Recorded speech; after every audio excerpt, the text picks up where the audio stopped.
So today we're going to be looking at those sine and cosine graphs again. So remember our sine graph and our cosine graph. And we are going to start incorporating what we call the horizontal shift. So if you think back to transformations, if you knew that f of x was equal to x to the third power, so you take a number and you cube it, what would making g of x be x plus 2, then cubing? What type of transformation would you expect to see on the graph? Great. I hope you said a horizontal shift to the left 2. Remember, this is going to be against your intuition because of that x minus h thing. Okay, it goes against what you think it should. So it looks like adding 2 should move to the right 2, but actually we're going to go to the left. Kind of like when we find the period, it looks like we should be multiplying by that b value, but really we end up dividing by it. It's against your intuition for how it's going to affect your graph. All right, so next a little bit of algebra practice. See if you can factor out 4 from these first two quantities. Go ahead and pause your video, factor out the 4, see what would be left. Pause. So this first one, you can factor out the 4 because it's the greatest common factor between 4 and 8. You're left with x minus 2. This one, it looks like, can I really factor out a 4? Well, you can. It doesn't come out of 2 nicely. You end up with this fraction of 1/2, but that's okay. Check by distributing. 4 times x is 4x, and 4 times negative 1/2 is negative 2. So let's think about factoring out this b value. I'm going to be left with x, and then similar to here, I did 2 divided by 4, so I'm going to take c and divide it by b. So this is going to be important when we get to our generic function. So we've looked at these before. These are our parent functions. This is, no stretch, no shrink, no shift, no flip, anything of the sort. These are our parent functions, nice as they are. We've looked at this before, and today we're going to be putting all of it together. So let's go through all this information again. We know what a does. We've practiced with that. A is going to create our amplitude. So the absolute value of a creates our amplitude. That's our vertical stretch. Now it could be a shrink if a is less than 1, but we'll call it a stretch. The next thing then, the period, is going to be affected by that b value. And we're going to take 2 pi and we're going to divide by b. And that's going to create our horizontal stretch, or sometimes a shrink, right? That accordion concept happening. Then we have this horizontal shift of c. So this is going to move left or right. And our vertical shift, which we're not going to get to today, but we will get to soon, is going to be that d value, which is going to move up or down. Now, you'll notice this is the same equation. Same a's, b's, c's, and d's. The only difference here is we're talking about our sine graph versus our cosine graph. So we'd be talking about this shape versus this shape for a parent function. Our intervals are still going to be the period divided by 4. And we may or may not have that negative sign, which will create a flip over the x-axis. Remember, we're not going to worry about flips over y in this course, but you can mirror these things over the y-axis just like you can with other functions. All right, so graph 2 periods of this. Y equals 2 sine of x minus pi. So let's think about identifying all of the important information. My amplitude is the absolute value of 2, which is just 2.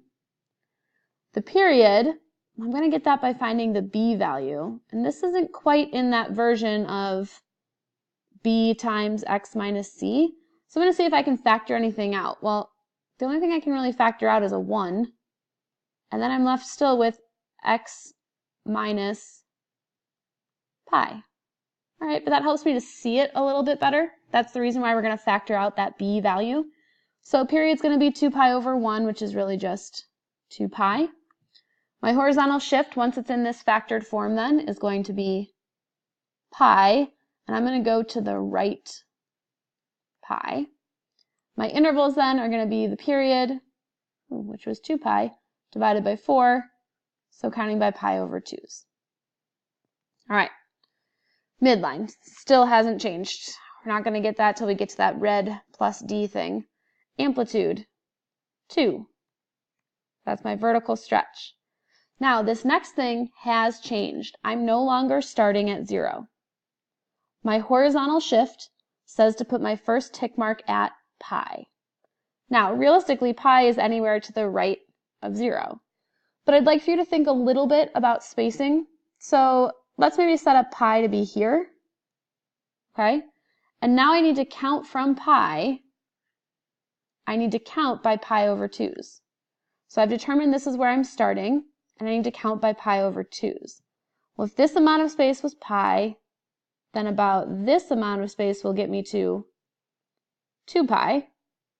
So then my interval of counting pi over 2, this would be pi, this would be 3 pi over 2, 2 pi, 5 pi over 2, and then back to 3 pi. So there's my 5 tick marks. Okay, you'll notice the distance between pi and 3 pi is actually equal to that period, 2 pi. Well, then I can keep counting. 3 pi, so that was really 6 pi over 2, 7 pi over 2, 8 pi over 2, 9 pi over 2, and 10 pi over 2. Again, notice from 3 pi to 5 pi ended up being another 2 pi for my rotation. Sine is going to start on the midline, maximum amplitude on the midline, minimum amplitude on the midline, repeat, and we get our 2 periods or 2 cycles of pi. So again, what we've changed here is our horizontal shift. We are now starting at pi, and you really just want to be conscious of your spacing. This distance we claimed was pi, so that means that this distance should also be pi, and this distance, etc. Okay, think about labeling your graph and thinking about tick marks and how you would space things. All right, graph 2 periods of 3 cosine of 2x minus pi. Well, the first thing I want to do here is identify what my graph is going to look like. So cosine is going to look like this. And this isn't quite in the form that I like it, so I'm going to start by factoring out my b value of 2.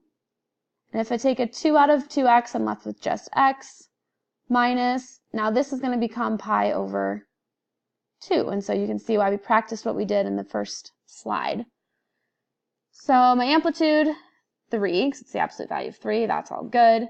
Period's going to be 2 pi divided by that b value, so 2 pi over 2, which is really just pi. Horizontal shift is going to be to the right, pi over 2. And then my intervals are going to be the period divided by 4. All right, so let's think about setting this up. Midline, we're going an amplitude of 3. Down to -3.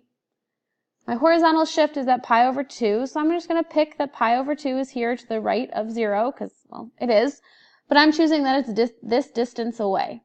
So now the tricky part becomes that I am starting at pi over 2, but I have to add pi over 4. Well, in order to add fractions, we have to have common denominators, so pi over 2 plus pi over 4 to be able to count my intervals. I'm going to change this to be 2 pi over 4, so now I can add that nicer. So this was 2 pi over 4, this then would be 3 pi over 4, 4 pi over 4, 5 pi over 4, 6 pi over 4, which is really 3 pi over 2. Now you're probably saying, Ms. Schwartz, why are you so squished together here? Well, I decided this represented a distance of pi over 2, which means this has to be a smaller distance, right?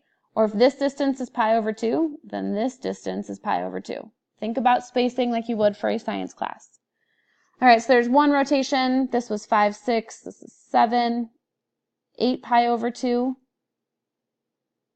Sorry, 8 pi over 4, which is 2 pi. 9 pi over 4. And 10 pi over 4, which is really something, oh no, 5 pi over 2. We're okay. Now, you'll notice the distance from here to here, 3 pi over 2 minus pi over 2, is just 2 pi over 2, which is just pi. And that's what the period was supposed to be. From this tick mark to the next, 5 pi over 2 minus 3 pi over 2 is again 2 pi over 2, which is really just pi. So now we're going to graph our cosine wave. Start at the high amplitude, cross the midline, low amplitude, cross the midline, high amplitude. Squiggle. Cross the lower, cross it, higher, and another rotation of, cosine. Could you continue? Yes. Could you go backwards? Sure. This is where we're looking though. All right, this one we're going to do together, and then I believe the next one you're going to try on your own, so kind of get ready for that. This one looks like there's not a lot of stuff, but let's go through and analyze anyway. So I've got an amplitude of 1. Got a period of, well, this isn't quite how I like it, so I'm going to factor out, well, a 1 is all I can factor out, and then this will become x plus pi over 4. So 2 pi over 1 is really just 2 pi. Horizontal shift this time is going to be to the left. Pi over 4.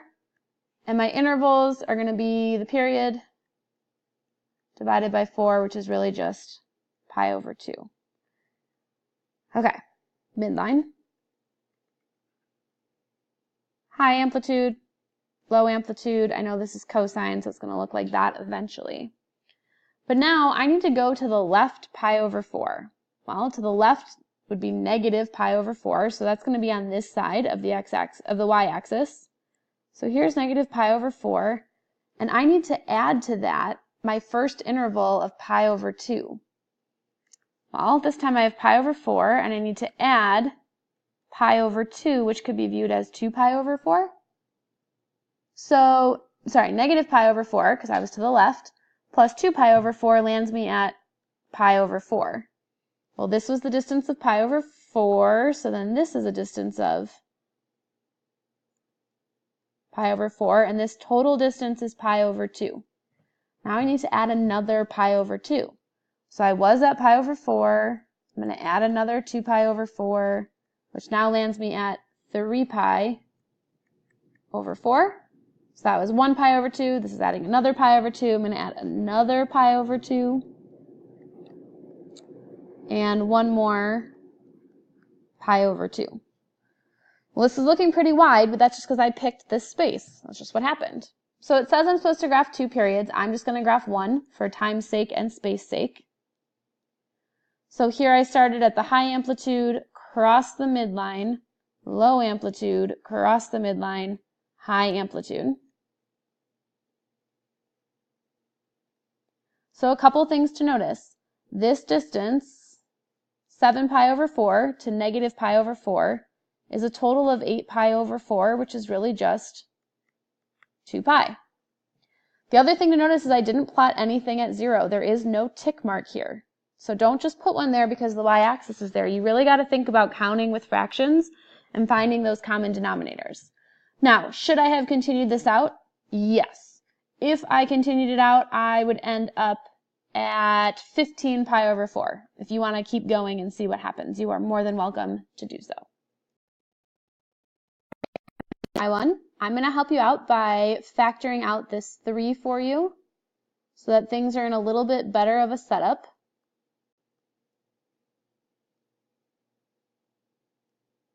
All right, so we can more easily identify our different features. Remember that sine looks like this. Go ahead and try this one completely on your own, start to finish. Then unpause your video and see if your graph matches mine. Good luck. All right, lots to talk about. So, looking here, I'm hoping that these things are going okay for you. Amplitude, period, identifying the horizontal shift, and identifying the intervals. The part that gets tricky is counting the fractions. So we know we have to start to the left pi over 3, so that's this blue tick mark. And then I need to add pi over 6. So look at my fraction work here. I was trying to do this, which resulted in this. So my next tick mark was at negative pi over 6. Well, from there I add another pi over 6. I do land at 0. Then keep counting, okay? And you'll notice that your period is 2 pi over 3, just like it should be. Good job.